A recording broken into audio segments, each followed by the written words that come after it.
Hello everybody. We got the Polaris back, so we're going to go for a ride. Hopefully. They say they discovered the problem and fixed it. Let's hope that's true. It's a bit of a balmy day here today. It's not extremely hot, it's just really muggy. So, but let's just go for a little country road ride. Got to give it a shakedown and see if it's actually going to run and not die. Trying to see what we got going here. Not sure what that little emblem is there.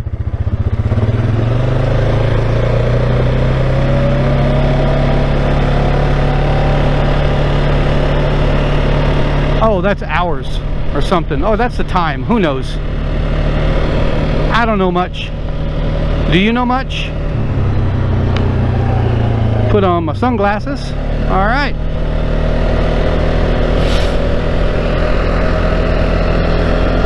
I got to work on a camera mount for when I'm on the motorcycle. So there's a slight outside chance I will be trading my Ducati. For those of you who know, I've got a 2019 Ducati Monster Anniversario, which is the anniversary edition. They only made 500 of them,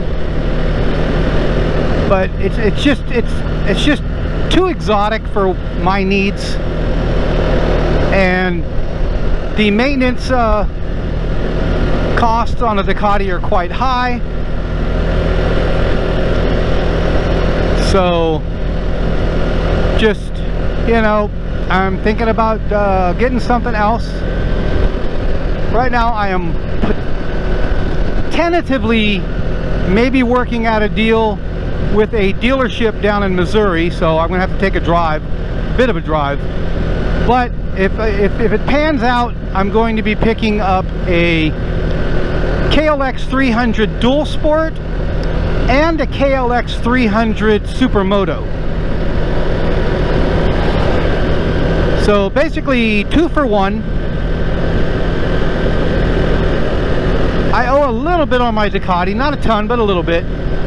And both of those KLXs are practically brand new. One's a 2024, one's a 2025. Very low mileage. Neither one looks like it has hardly any use on it at all. So we would you know, basically just be doing a straight across swap, and they'll be paying off what's left on my Ducati. So I'll end up with 2 motorcycles with no payments, 1 Dual Sport, 1 Supermoto. Basically almost the same bike. I know the Supermoto I think is geared slightly different, and of course comes with 17-inch wheels front and rear, as opposed to I think the 1921 that's on the Dual Sport, or 1821, I can't remember. I think that's what's on the Dual Sport. And yeah, then we'll have those, and we'll see. I'm still weighing it within myself if it's a trade I want to do, and I'm waiting for them to actually see if they want to do it. Check my tires, because make sure we got plenty of air. All right, we're doing good. I always, you know, when they freshly lay gravel down on these roads, things just feel weird, especially in the quad. It always feels like it's got a low tire or something, but that's okay. But yeah, so that's where the motorcycle situation in my life stands. It'd be 1 less payment I have every month, and I'd have 2 motorcycles that are just paid for outright again. So yeah, do I need 2 of almost the same motorcycle? Probably not, but I figure I could probably turn around and sell one of them for like $5 grand. So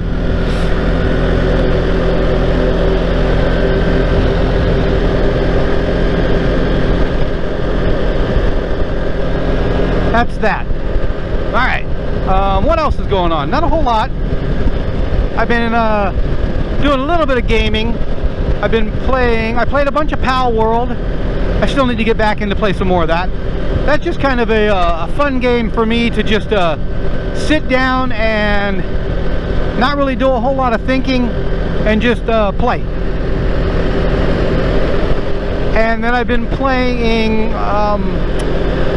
Indiana Jones and the Great Circle.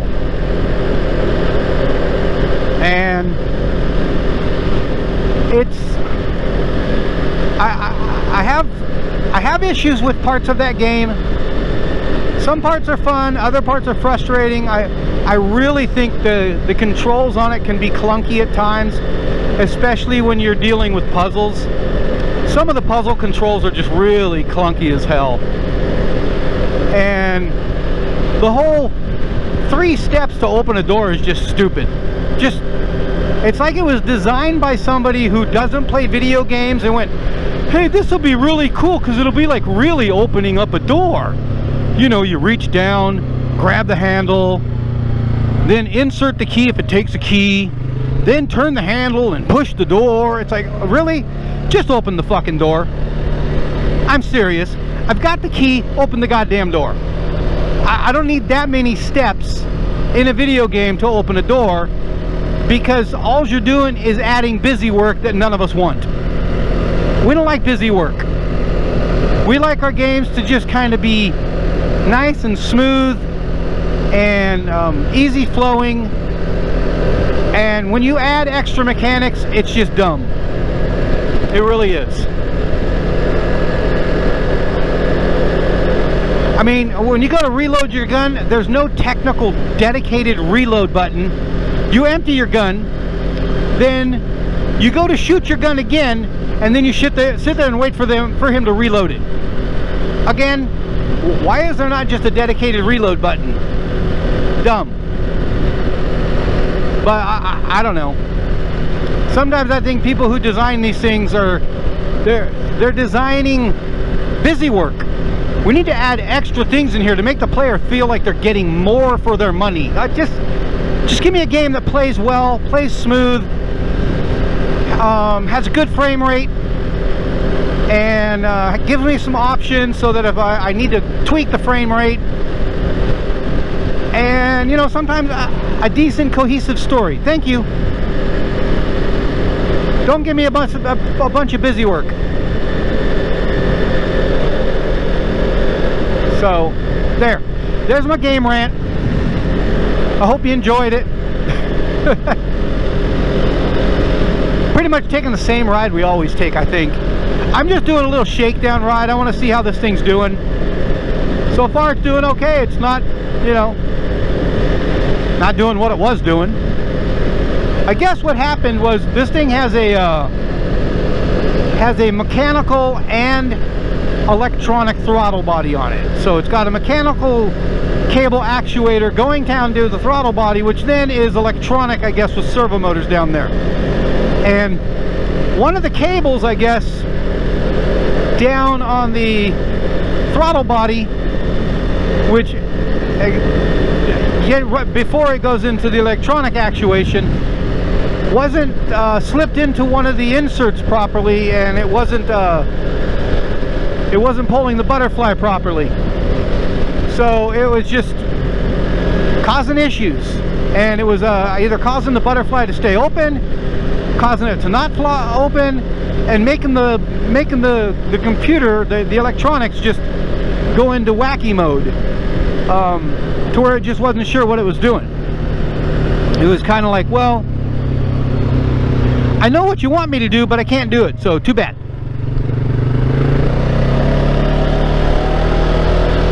So it would make the ECU or the safety mechanisms on the quad think it was stuck with an open throttle position, so it would throw it into limp mode so that it doesn't run away on you. But seems like they fixed it. To me, I don't know, just either make it fly by wire from top to bottom, Just make it fly-by-wire. Don't have any cable up here at the handlebars. Just give you the servo actuator, and then your electronic throttle body down below, or just make it cable all the way through. Why you got to two-step this stuff? That's just dumb. Only thing I can think of is because I don't know, are they using the same throttle body on multiple units? Maybe one has a complete servo fly-by-wire system, another one doesn't, and they just kind of hodgepodge it together so that they can use one for all and all for one. I don't know. Again, sometimes these things don't seem like somebody thought them all the way through properly. Engineers, oh here, we can save $1. We're gonna save you $1 right here, so you can use this for everything, and we only had to design it once.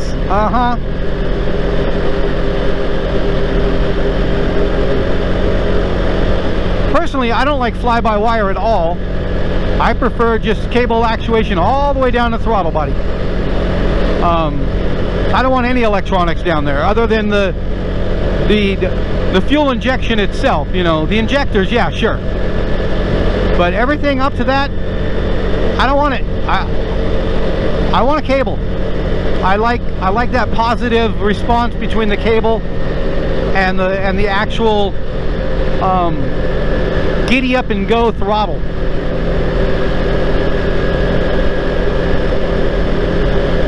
But again, I'm kind of old school, so that's me. To me, the more electronics you put on it, that's more things to break. Yeah, I know, cables get corroded, cables can get gummed up. You can have issues with cables at some point. Make sure nobody behind me. But at the end of the day, it's a cable. You spend 25 bucks, you buy a new cable, you switch it out, you're done. Thank you very much. Your electronic servo motor goes out, well, that's different. They're going to charge you a lot more money. And then probably have to have it programmed, because, you know, that's how those things work. Oh, you got to bring it in because we got to hook it up to the computer, and it has to reprogram the ECU, and it has to program the butterfly, and oh, okay, yeah, no, thank you, but no. Once again, you're making things too difficult, and you're making it just to where it's going to cost more money. Cows in the pond. Look at them cows hanging out over there on the hill. They were looking at me going, what you doing? What you doing up there on the quad?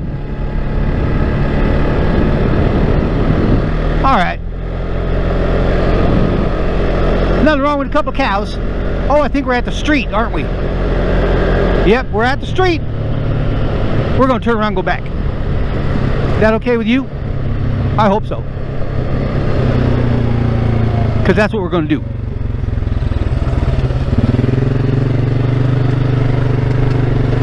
Alright, here we go.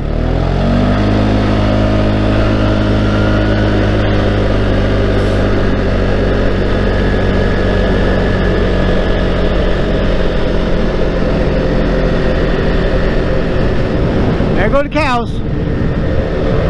They're going to go up the grazing pasture now. Oh, they're going to go hang out underneath the tree. Alright, way to go, cows.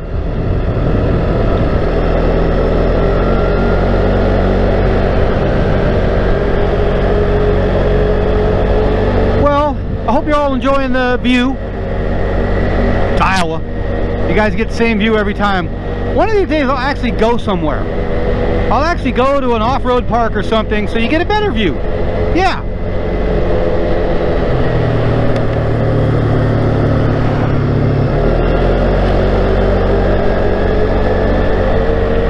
Trying not to get too much dust in my face.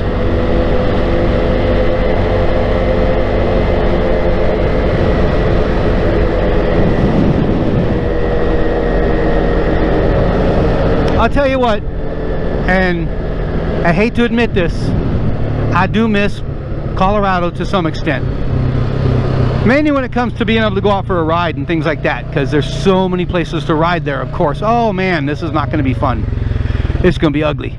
I'm going to sit right here till this truck gets by, because that's a lot of dust. A lot of dust, I tell you. A lot of dust. Gotta let the dust kick down. There we go.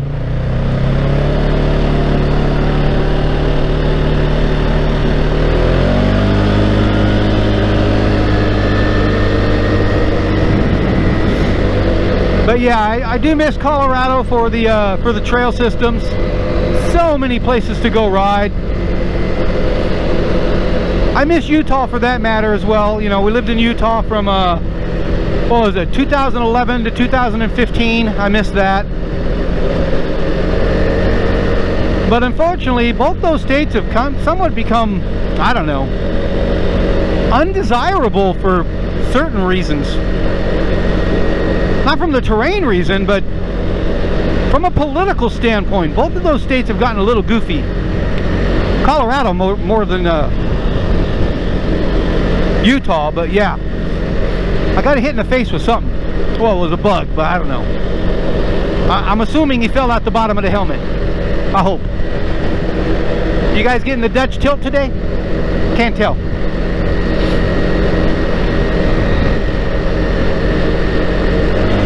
But so far, this has been a pretty good shakedown. We're not getting any issues like we were, so that's good to know.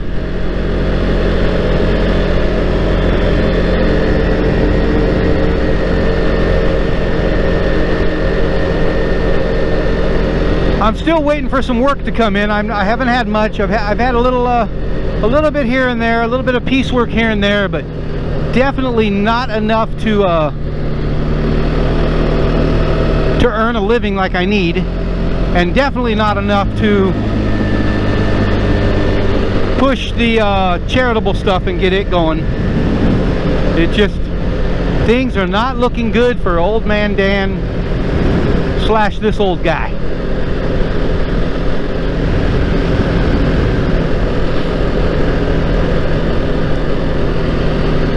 So hopefully things pick up.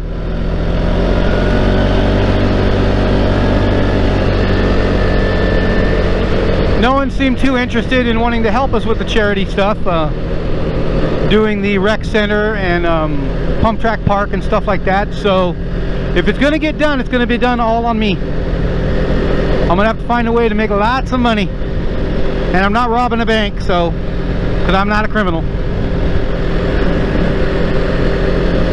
So I either find a way to make it happen or it doesn't happen.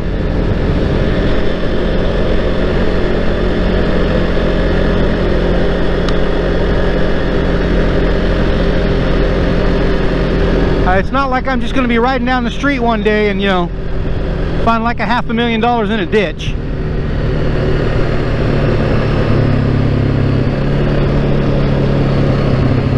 This isn't Southern California.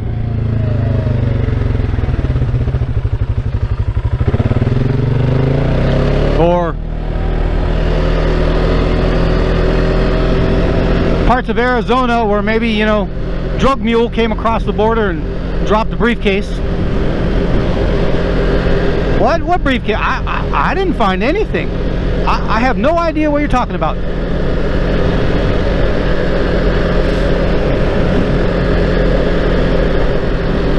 Now that Powerball is available in the UK as well as the US, I'm not bothering with that anymore. We're just, you know, not that I was a gung-ho lottery player to begin with, but why the hell are we letting other countries participate in our lotteries? That's stupid. That is just dumb.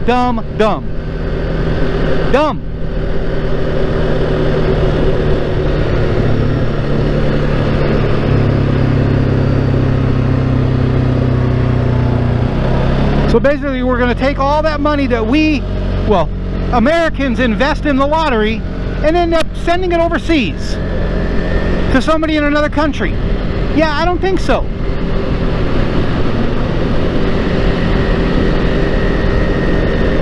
Someone got paid some backdoor money for that fucking idea.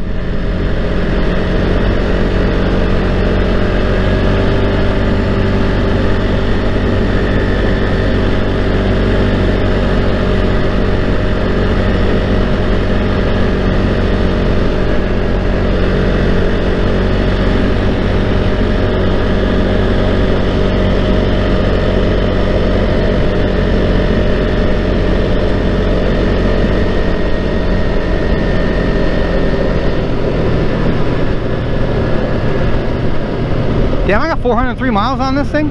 That's a lot.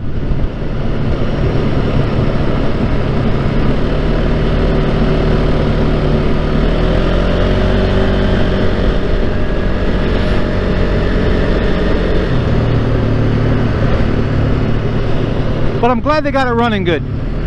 I'm glad they fixed it. Now I'm gonna have to invest about $800 to extend the warranty for like another 3 or 4 years, because to me that'll just be worth it. Because I'm sure if I had to pay for this out of pocket, it would have cost me that. So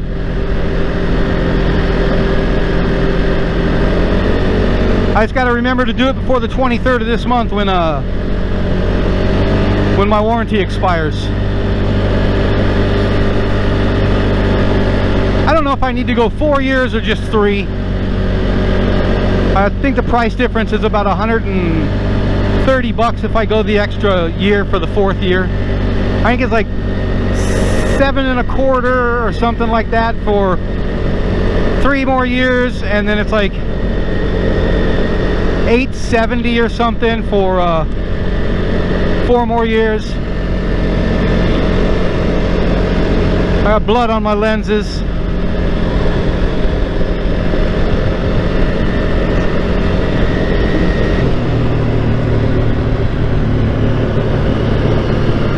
Bugs flying into my face. So I'm having to use a backup battery on this camera today. I don't know what happened. My GoPro battery was plumb dead when I grabbed it, and I thought I charged it. So I've got some cheapy backups. I bought like a 3-pack of backups on Amazon at one time. Came with a charger. They all seem to do okay. They don't seem to last quite as long as the GoPro batteries, but long enough for what I do. I'm not out recording like 7-8 hours a day, so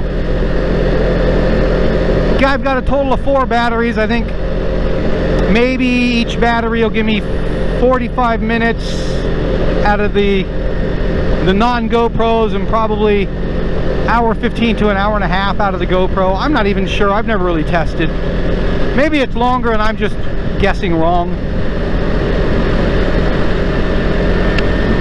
But even at that, you figure I'm going to get a good 3.5 to 4 hours of record time, and I don't even think my memory card I have in there will hold that much, even at 1080, because I only record at 1080. No reason to record any more than at 1080.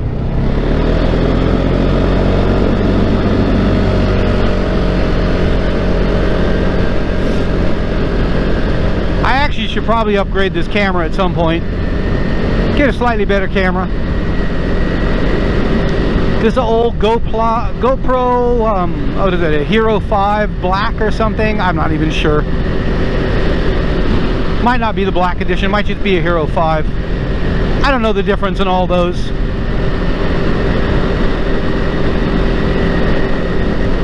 I mean, do I need multiple angles? Like one on my chin, one over on the side somewhere, one pointing backwards? I don't know.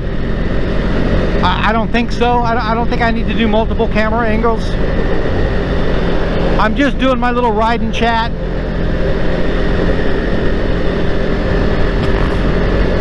Most people just like that semi first person perspective. That seems to do it for them.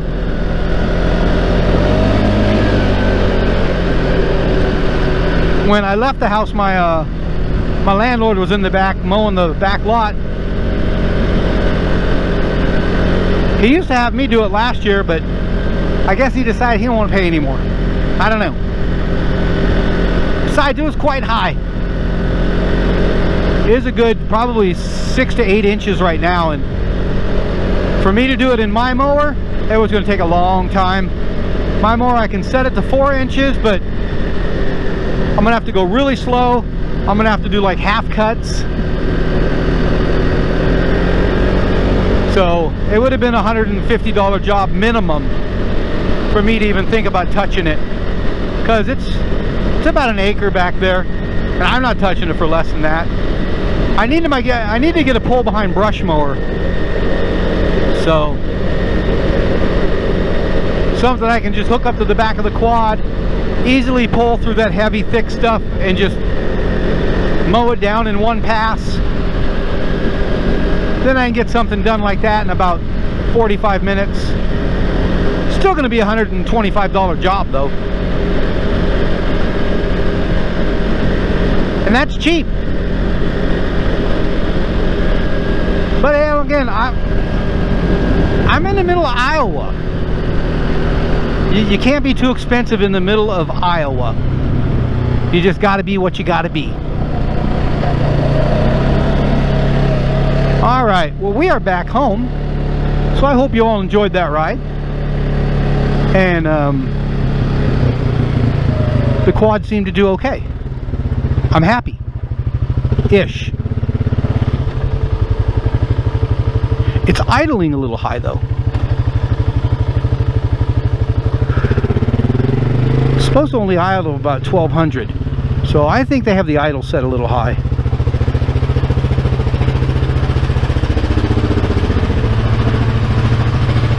Yeah, it's idling quite high. And because it's idling so high, it doesn't want to shift.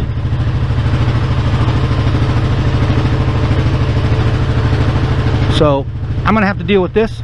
I'll talk to you guys all later. Bye.